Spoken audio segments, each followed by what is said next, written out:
Visakha fishing హార్బర్లో ఉన్నాం. మన వెనక ఉన్నదంతా కూడా ఫిషింగ్ జెట్టి. ఇది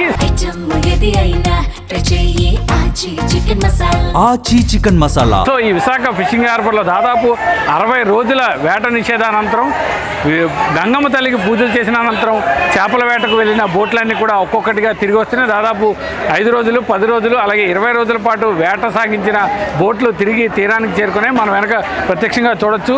ఈ ఫిషింగ్ హార్బర్కు చేరుకున్నటువంటి ఈ చేపలన్నీ కూడా, బోట్ల ద్వారా వచ్చినటువంటి చేపలన్నీ కూడా ఇక్కడ అమ్మకాలన్నీ జరుపుతున్నారు. ఇదంతా కూడా ఈ ఫిషింగ్ హార్బర్ అంతా కూడా సందడిగా కనిపిస్తుంది. ఎందుకంటే ఎక్కువ శాతం మంది ఈ ఫిషింగ్ అంటే చేపలను తినేందుకు ఎక్కువగా ఇష్టపడుతున్న నేపథ్యంలో చేపలు కూడా మంచి డిమాండ్ పెరిగింది. సో ఫిషింగ్ హార్బర్లో అయితే ఇవాళ పెద్ద సంఖ్యలో ఉదయం నుంచి కూడా ఈ ఫిషింగ్ వచ్చిన చేపలను కొనుగోలు చేసేందుకైతే పెద్ద సంఖ్యలో నగరవాసులు, పర్యాటకులు కూడా ఇక్కడికి వస్తున్న సందర్భాలు ఉన్నాయి. మనం చూడొచ్చు ఇక్కడ రకరకాలైనటువంటి చేపలు ఉన్నాయి. ఇక్కడ అపోలో ఫిష్ అని, షార్క్స్ అని, ఇలా చాలా రకాలైనటువంటి పెద్ద పెద్ద చేపలు, అలాగే కొమ్ముకోనే వంటి అత్యంత ఖరీదైన చేపలు కూడా ఈ ఫిషింగ్ హార్బర్లో, విశాఖ ఫిషింగ్ హార్బర్లో లభించడంతో వాటిని కొనుగోలు చేసేందుకు వ్యాపారులతో పాటు విశాఖ స్థానికులు కూడా వస్తున్నారు.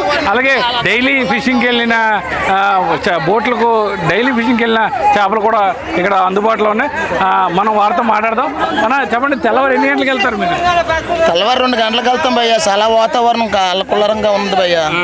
చాలా బీమత్సంగా ఉంటే వేటకెళ్ళి ఏకంగా వచ్చేసాం తొందరగా. పడ్డాయా మీరు అనుకున్న స్థాయిలో? పడ్డాయంటే 5 రూపాయలు మాకేం కెట్ట భయ్య.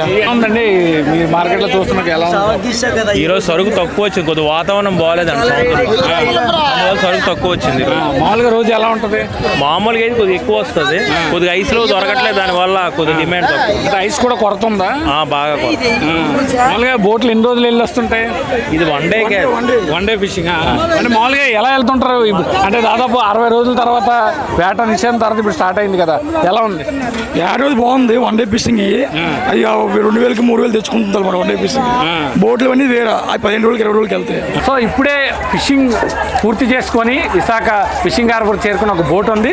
బోటు యజమాని కూడా మనతో ఉన్నారు, ఆయనతో మాట్లాడదాం. చెప్పండి, మీ బోటు ఎన్ని రోజులకు వెళ్ళింది? ఈ వేట నిషేధం అనంతరం తిరిగి వచ్చింది ఇవాళ. సో ఎలా ఉంది? బోట్ అయితే బాగానే ఉంది, వెళ్ళిందండి. 15 రోజులకు వచ్చిందండి. మత్స్య సంపద అయితే బాగానే వచ్చింది, కానీ ఇక్కడ పరిస్థితి అయితే రేట్లు చాలా దారుణంగా ఉన్నాయి. కంపెనీస్ యాక్సెప్ట్ చేయట్లేదు. కంపెనీస్ యాక్సెప్ట్ చేసినట్టుంటే బోటు మత్స్యకారులు, వానర్లు కానీ అందరూ బాగోవడానికి ఇబ్బంది లేకుండా వెళ్ళిపోతుంది. ఇక్కడ ఏంటంటే కంపెనీలు యాక్సెప్ట్ చేయకపోవడం వల్ల బోట్లో ఎంత సరుకు తెచ్చినా ఇక్కడ వృధాగా పోతుంది. వచ్చే బోటు 5 రోజులు 6 రోజులు ఇక్కడే ఉండడం వల్ల కళాశాల ఇబ్బంది పడుతున్నారు, ఓనర్లు అలాగే ఇబ్బంది పడుతున్నారు. ఆయిల్ రేట్లు చూస్తే బీభత్సంగా 105 రూపాయలు 106 రూపాయలు లీటర్కి ఉంది. దానికి దీనికి ఏమీ స్లింక్ అవ్వట్లేదు. ప్రభుత్వం ఏదైనా ముందుకు పోయి కంపెనీలను ముందుకు తీసుకొచ్చి పెడితే మత్స్యకారులు ముందుకు వెళ్ళడానికి అవకాశం ఉంటుంది. ఇలాగా చిన్న చిన్న వ్యాపారస్తులు బోటు ఓనర్లని ఇబ్బంది పెడుతున్నారు. వాళ్ళు ఏంటంటే అందుబాటులోకి తీయకపోవడం, బయట వాళ్ళు వచ్చి మనకు సపోర్ట్ చేసినట్టుంటే ఇంకా మత్స్య సంపద అనేది బయటికి తీసుకొచ్చి ఇవ్వడానికి అవకాశం. మీరు ఇప్పుడు చేపల వేట తీసుకుని మీ బోట్ ఉంది, 15 రోజుల వేట అనంతరం తెచ్చిన సరుకు అంటే వీళ్ళు కొనుగోలు, ఎవరైతే చుట్టుపక్కల ఉన్న పరిశ్రమలు ఉన్నారో వాళ్ళు కొనుక్కుంటారు. 20-30 బోట్లు వచ్చేసరికి ఇప్పుడు 1000 రూపాయలు వెళ్ళాల్సిన బాస్కెట్ చేపలు 350 రూపాయలు అయితే ఎక్కడ ఆయిల్కి మాకు వర్కౌట్ గిట్టుబాటు అవుతుంది? ఆ గిట్టుబాటు అవ్వకపోవడం వల్ల బోట్లు చాలా ఓనర్లు సఫర్ అవుతున్నారు. కళాశాలనే కాదు, డ్రైవర్లే కాదు, ప్రతి ఒక్కరు దీని మీద ఎంతమంది అయితే ఆధారపడి బతుకుతున్నారో అందరూ సఫర్ అవుతున్నారు సార్. ఇందువల్ల ఏంటంటే ఏదైనా గవర్నమెంట్ కల్పించి కంపెనీలు తీసుకొచ్చి ఫిషింగ్ హార్బర్లో అప్పచెప్తే ఇంకా బాగుంటుందని మేము అనుకుంటాం. ఎన్ని కంపెనీలు ఉంటాయి ఇక్కడ కొనుగోలు చేసేవి సాధారణంగా? ఇక్కడ లోకల్ కంపెనీలు ఉన్నాయి తప్ప, కానీ ఎక్స్పోర్ట్ కంపెనీలు అయితే పెద్దగా లేవండి. ఎక్స్పోర్ట్ కంపెనీలకి సపోర్ట్ చేసి ఇక్కడికి ఇస్తే ఇంకా బాగుంటుందని మేము అనుకుంటున్నాం సార్. మామూలుగా ఏవే ఫిష్లు పడ్డాయండి? ఇప్పుడు మీకు 15 రోజులు వేట సాగించారు. సాధారణంగా వేట విరామం తర్వాత మంచిగా దొరుకుతుందని అందరూ ఆశాజనకంగా ఎదురు చూస్తూ ఉంటారు. మీకేం లభించాయి? మాకైతే మెత్తనపరం లభించాయి సార్. అది ఏంటంటే 2000 రూపాయలు ఉండాల్సిన బాస్కెట్ జూడి ఈరోజు 800 రూపాయలు 600 రూపాయలు అయితే ఇంకేం మత్స్య సంపద గిట్టుబాటు అవుతుంది. ఓనర్లు ఎలాగ బోట్లు తిప్పగలుగుతారు? అందువల్ల ఏంటంటే ఏదేమైనా సరే గవర్నమెంట్ ఆదుకోవాల్సిన బాధ్యత ఉందండి. గవర్నమెంట్ ఆదుకోవాల్సిన బాధ్యత ఉంది. దాంట్లో ఏంటంటే రెస్పాన్సిబిలిటీ తీసుకోవాలి. కంపెనీ ప్రోత్సహిస్తేనే ఏదైనా జరుగుతుంది సార్. ఏదైనా మెయిన్ ఈ మత్స్య సంపద వచ్చిన వెంటనే తీయగలగాలి, ఎక్స్పోర్ట్ చేయగలగాలి. ఎక్స్పోర్ట్ చేయకపోవడం వల్ల ఏంటంటే 4-5 రోజులు ఇక్కడే ఉండిపోతే ఇక్కడ పాడైపోతాయి, అన్నీ డౌన్ అయిపోతున్నాయి. ఒక 20-30 బోట్లు వచ్చేసరికి ఎవరు ఎక్స్పోర్ట్ లోకల్ వాళ్ళు ఎంత తీస్తారు? తక్కువ తీస్తారు. అదే ఇప్పుడు బయట కంపెనీలు అనుకో ఎక్స్పోర్ట్ ఎక్కువ వెళ్తుంది కాబట్టి మాకు గిట్టుబాటు ధరలు జరుగుతాయని మేము అనుకుంటున్నాం సార్. వేట నిషేధం 60 రోజుల తర్వాత బోటుకి వెళ్ళడం ఎలా అనిపించింది? బోటుకి వెళ్ళడం అయితే ఎలా అనిపించింది అంటే చాలా ఇబ్బందిలో ఉన్నారు ప్రజలు. చాలా ఇబ్బంది, మత్స్యకారులు అయితే చాలా ఇబ్బందిలో ఉన్నారు. ఎందుకంటే ఇప్పుడు 15 రోజులు చేసి వచ్చాం కదా, వేటనోడికి వేట ఉంది, వేటనోడికి వేట లేదు. చాలా ఇబ్బందిలో ఉన్నారు ప్రజలు. అయితే రేటు కూడా లేదు. మత్స్యకారులకి అయితే చేప కూడా రేట్ లేదు. ఆ రేటు నేను ఏంటంటే చాలా బాధపడుతున్నాం. ఓనర్లు కూడా ఇబ్బందులు ఉన్నారు, కళాశాల ఇబ్బందిలో ఉన్నారు, దైవాలు కూడా బోర్డు ఇబ్బందిలో ఉన్నారు.